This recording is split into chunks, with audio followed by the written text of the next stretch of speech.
Hello there, Cancers. Welcome to your November 2017 tarot reading. So I'm doing this on November 6th, and I apologize for the long delay for your reading. I was moving, and it's really taking its toll on me. This is like the second move within a 2-month time period. So it's been very difficult, so please forgive me for the delay with this reading for you guys. I feel like the overall theme for the month of November is investing in yourself, okay?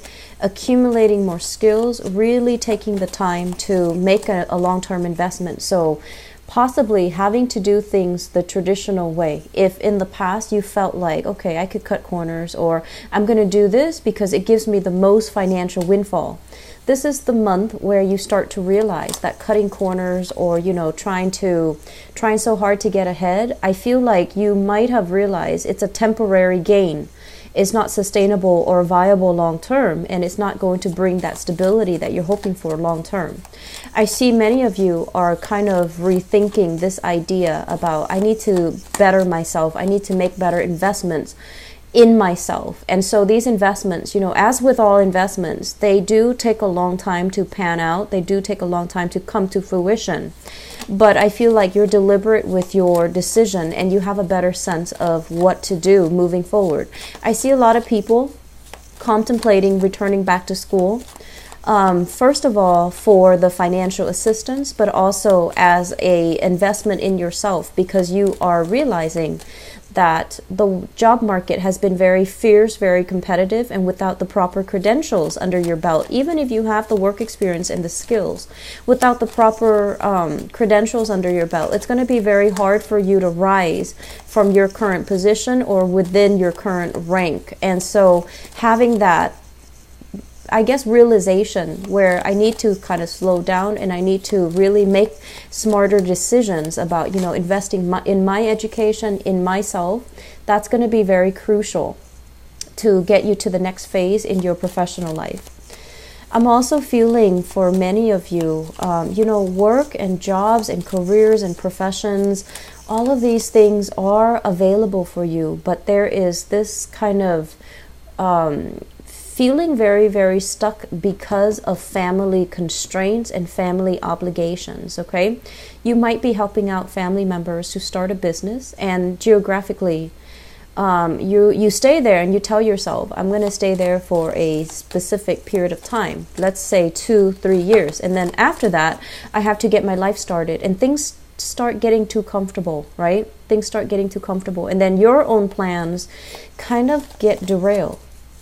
And then the need within the family becomes too great. It is a huge burden. I see a lot of young parents out there trying to make ends meet. I'm also seeing people helping family members to make ends meet. I'm also seeing some people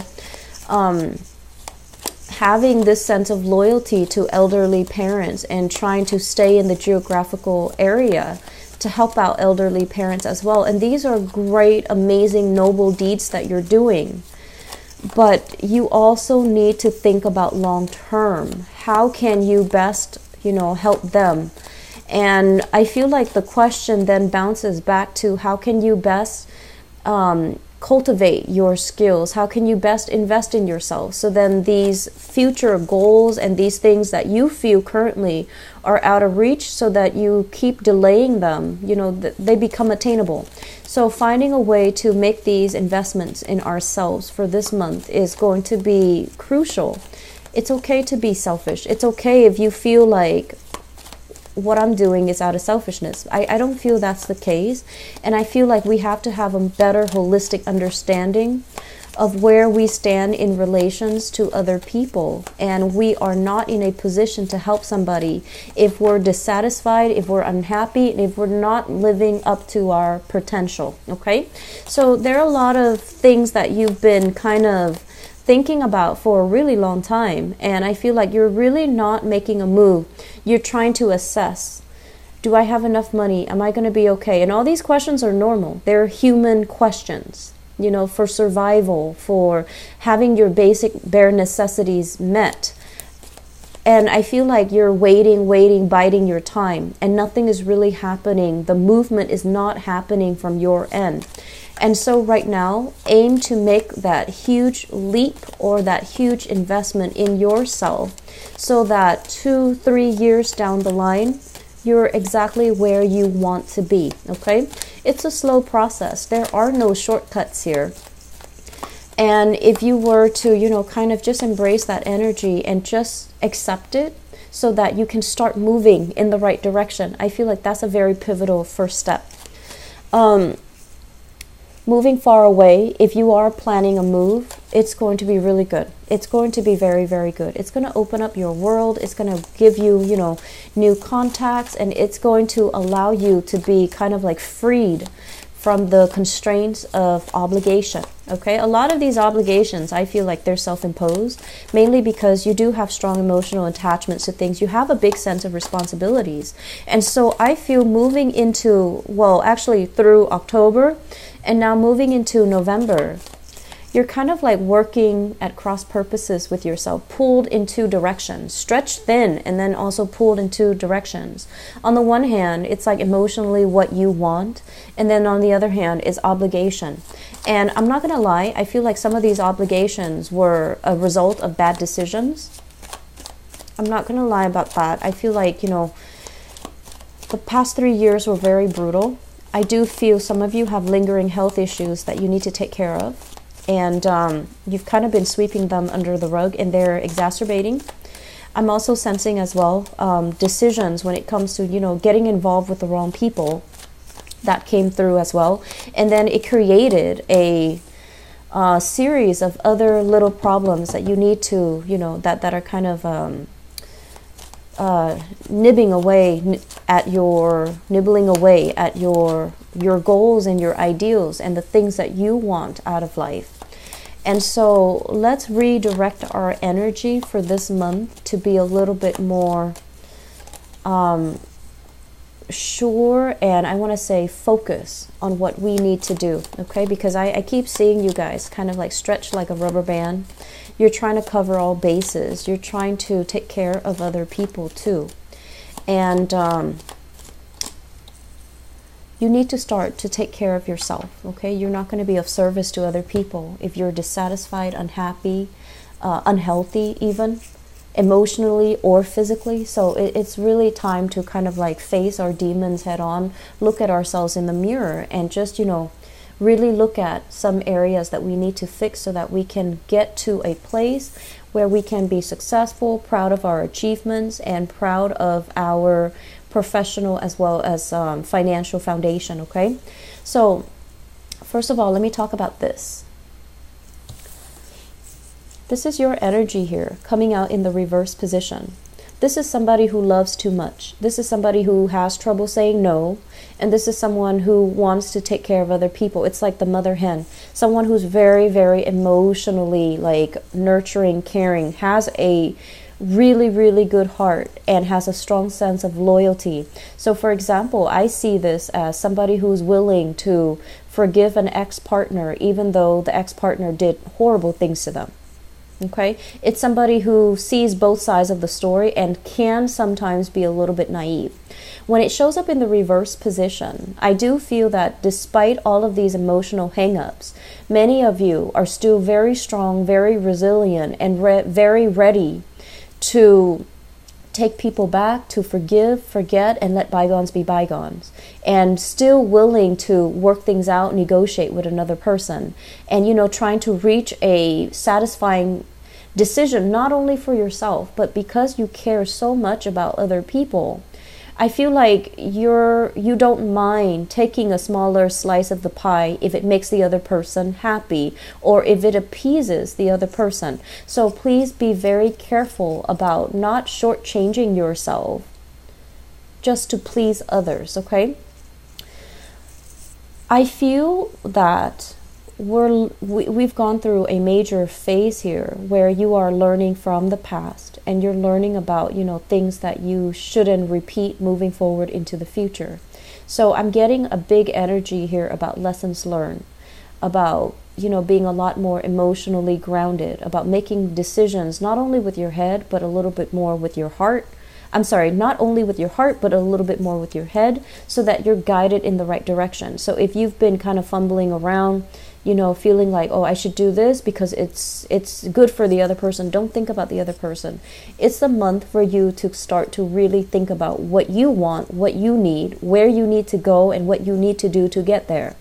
So you're kind of turning your back on a few decisions that have not really worked out for you, or that left you feeling like you're being shortchanged, or that left you feeling like you deserve more. So it's a long process for you guys to get here, but I feel like this is the month where it's almost like enough's enough. I need to be smarter about this. I need to take care of myself. So the second card coming through in the picture is the Six of Wands. The Six of Wands, this is a card about being a leader in your own right, having a wide following, having people kind of, they're like hanging on your every word. Your actions, your words are being noticed, and you're being groomed for a position of success. Some of you might be working in a very high power, in a very public type of a capacity, where what you say has a lot of sway, has a lot of influence over how things, policies, I'm sensing, how things are being carried out. Some of you have a lot of sway, a huge following, so you might, be in social media. You might have a wide, following. You might have people that consult you because they trust your experience, they trust your expertise, they trust your knowledge. So this is a really good place to be, and I'm sensing as well, this is a situation where you made conscious decisions to kind of like, I'm seeing this kind of like going under the radar. So you might have, I don't want to say compromise, because I feel like this is a deliberate, strategic attempt in order to get ahead in life. So you might have to work with people that you don't really like, you don't really agree with, but you're at a point where you have wisdom and fortitude, so you know how to navigate that, office politics. You know how to navigate even the politics of your work environment, so that you're able to get ahead without burning bridges, without, telling some people, I don't agree with you and I'm going to do things differently. So I feel like you're kind of like that social chameleon that slides under and then comes out ahead. And in the process of doing that, I don't feel you're selling yourself out. I don't feel you're selling yourself short. I feel that it is a deliberate, strategic attempt from your end to be as cooperative as possible, to be as able to coordinate with other people, and to be able to kind of like put yourself in other people's shoes, so that you can see things from their point of view, so that you can, make sure that the plans that is implemented takes into account what you want as well as what other people want. So for those of you who are operating on the positive side of this, you've already made it. You've already at a point where professionally things are really good. You're in the public limelight. You might have like I mentioned, fame, fortune associated with the work that you're doing. And now you're at a point where you're thinking about definitely giving back. You're thinking about as well, what is my next step?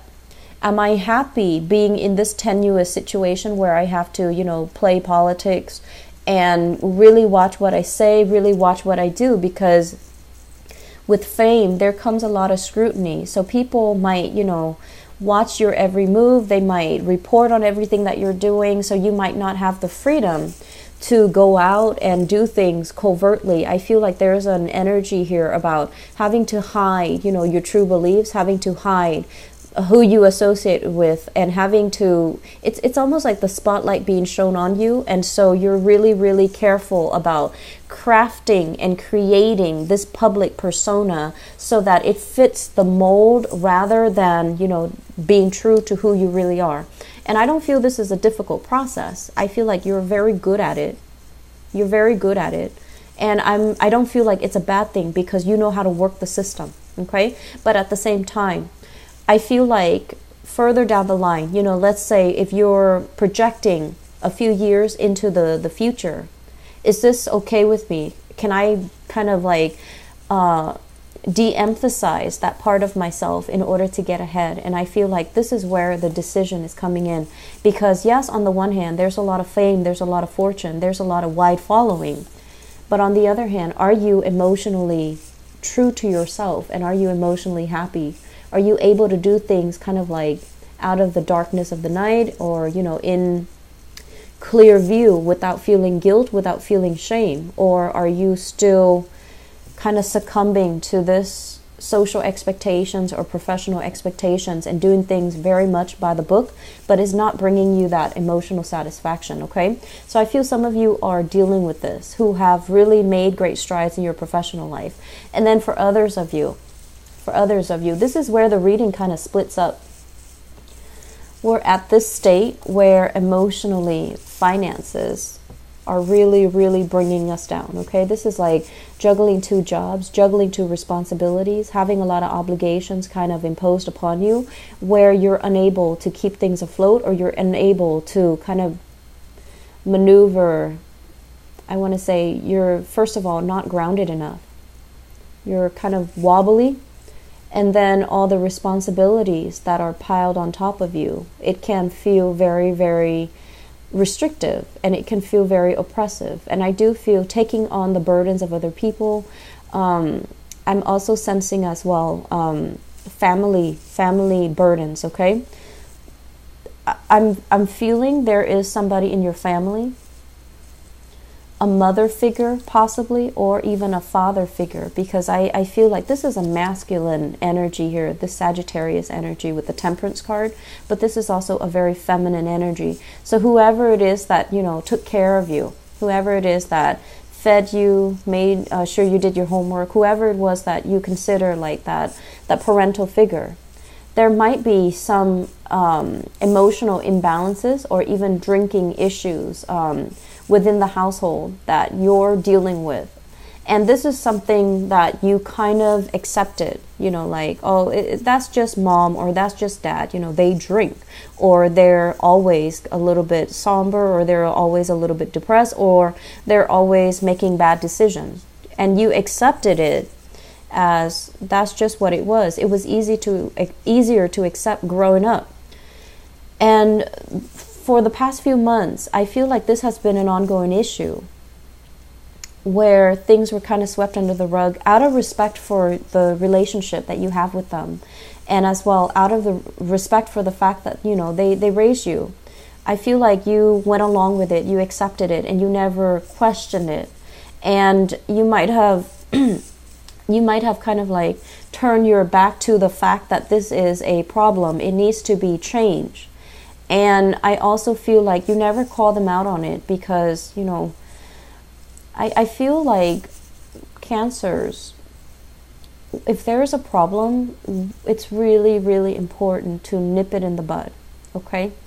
Because I feel like you can put up with a lot, you let a lot of things slide, and then I feel like it's not like something that you're doing consciously. I feel that, you don't want to hurt people, you don't want to say things in a too blunt of a manner, because you don't want to isolate the other person, you don't want to make them feel bad. But if it's an ongoing issue and you kind of accepted it, it just becomes your new normal. And then it kind of like stretches out, that threshold of how much you can take, of how much before something becomes a problem. And I've seen this, I've felt this with you continuously when I do readings for you. And so it's really, really important for us to not sweep things under the rug, to really hash things out if there's a problem, to really try to arrive at a solution, to really, kind of like be a little bit more proactive when it comes to, not letting somebody make their problem your problem, okay? Drawing clear boundaries, I feel, and being very, very clear about what your limit is and what you will or will not accept. So I did the reading for Sagittarius, I believe, and I feel like the energy is very similar. But with Sagittarius too, They procrastinate. Sagittarius are major procrastinators because, you know, they're very, very lucky in general. So they feel like, oh, if I don't do it tomorrow, it's not the end of the world. But I feel like with you, you're just like, okay, this is my limit. And then somebody would kind of like bring you very, very close to that limit, and you're afraid. They're so close. The limit is already there. So you back up a little bit. You extend your limit just a little bit to cater to that other person. So moving forward, what I do feel is there are a lot of things here. Finances that needs to be sorted out. And I feel like, you know, some of you are doing great. And then others of you, it's like not really making a move, not really planning for the future, enjoying the moment now without kind of like future planning or even having a strategy as to, you know, 3-4 years from now, where am I going to be? What am I going to do? Am I going to be bouncing around from job to job? Or am I going to be in a place where I can, you know, be happy? You do want a lot of success because for you, finances and, you know, reputation and professional prestige, it means a lot. And you might be in an environment where, you know, with the people around you, they don't really value these things. And then their value becomes your new normal. And you're just like, forget my dreams, forget my goals and my aspirations. I'm just going to coast because people around me don't really care about these things. So if I want to blend in, then I'm just going to, you know, take it one day at a time. Live life to the fullest and not plan for the future. And that is a huge mistake because I feel like the next 3 years, the past 3 years, things have been kind of topsy-turvy for many of you. Some of you have really worked hard, but I feel like you might have compromised, you know, your values and things like that as a result. And then for others, I still feel lack of financial planning, lack of investing in yourself so that you can get yourself to a better position, so that you can get yourself to a more stable or a more, you know, incremental, I want to say, advancement when it comes to your career. Okay, so that is one area that I feel needs to be kind of sorted out, and you need to do some long-term planning. I do see people going back to school, and you know, going back to school is never easy, especially if you have children in the picture, if you have other people that you need to take care of, and if you feel like I have to work because I have somebody that's dependent on me. That's very, very noble of you. But find a way to manage two things successfully. Try to find a way to, you know, possibly even doing night classes if you can, okay? Because I feel like this way of doing is not really going to serve you well because emotionally you're not feeling hopeful. And then financially, it's very topsy-turvy. I do see opportunities for you working. And I do feel like it might take you away from your geographical location. This is a card greatly about travel, about thinking about voyages, thinking about a change in geographical location, a change in housing environment. It's been contemplated, but I feel like you have so much at stake. There might be family members, support system, friends in the present environment, and you don't feel like it's realistic for you to go somewhere else and start over. So we have a lot of travel energies here with the Two of Swords, the Two of Pentacles too, shifting between two locations, and also the Temperance card, which rules Sagittarius, and they are notorious for travel and traveling very light. So there's major things coming into the picture for you. A move, I feel, is also very imminent. You're still thinking about it. You're not budging. You're not making a move. And I feel like you're not sure this is going to pan out, okay? Cancers, things will work out. Set some plan in motions first, okay? Set some things in motion. You don't have to say yes to everything, but set some things in motions. That way you have some options when you need it, okay? I feel like for those of you who have children, there might have been a falling out between, you know, the children's mother, the children's father, and you're at a point right now where you are collaborating or at least cooperating with each other in a very cordial manner. It could be on the surface. It could be, you know, you're kind of like biting your tongue. But either way, I feel like there's harmony here when it comes to co-parenting, when it comes to like trying to make nice just so that you can maintain that harmony for the child, which is also very, very honorable of you. So I hope the reading has been helpful. Once again, I am very sorry for the delay. And, you know, we're like a week into November, so I feel really bad. But I still hope it's helpful for you guys. And I'll be back for your love reading. Take care. Bye-bye.